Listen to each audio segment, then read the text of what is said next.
We saw more anti-Semitic protests here in the city over the weekend. It's been a year, and these have not gotten quiet. When are they going to stop, and what do you make of this? Look, sadly, these folks, frankly, are useful idiots for Hamas, Hezbollah, and Iran.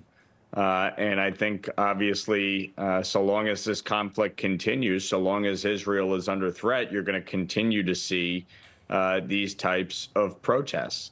From my vantage point, 1 year later, not only does Israel continue to have my support, but it needs to defend itself. And the United States needs to stand there shoulder to shoulder. There is no moral equivalency here. Hamas, Hezbollah, the Houthis, they are terror organizations funded and backed by Iran. Frankly, the funds coming from the illicit oil trade with China.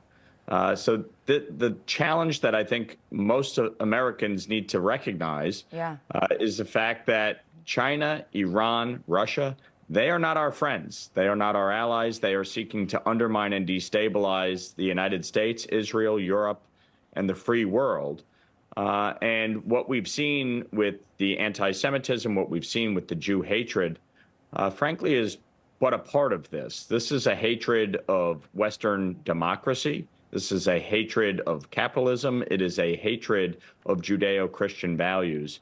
And we see it every day. And you have to wonder when it comes to Kamala Harris if this is about the votes in 29 days. You know, her lack of support. She refused to call Benjamin Netanyahu an ally when she was on 60 Minutes over the weekend. And you see these remarks from this current administration.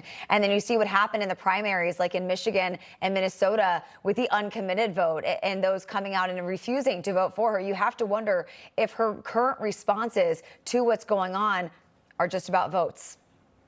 Look, there's no question when you look at the leadership of the Democratic Party, from Chuck Schumer and Nancy Pelosi calling for Netanyahu to step down and regime change, to people like Jerry Nadler, who previously supported the Anti-Semitism Awareness Act, no longer supporting it.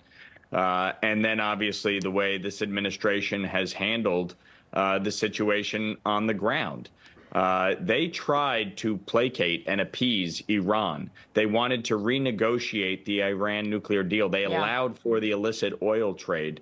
Kamala Harris saying, I looked at the maps. You can't go into Rafah. Meanwhile, Americans are being held hostage.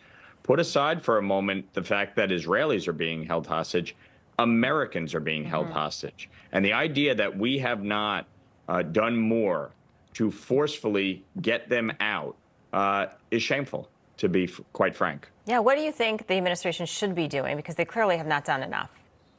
Well, first of all, with respect to Qatar, who continues to house Hamas leadership, they should make it very clear that our American hostages must be released immediately, or there will be consequences.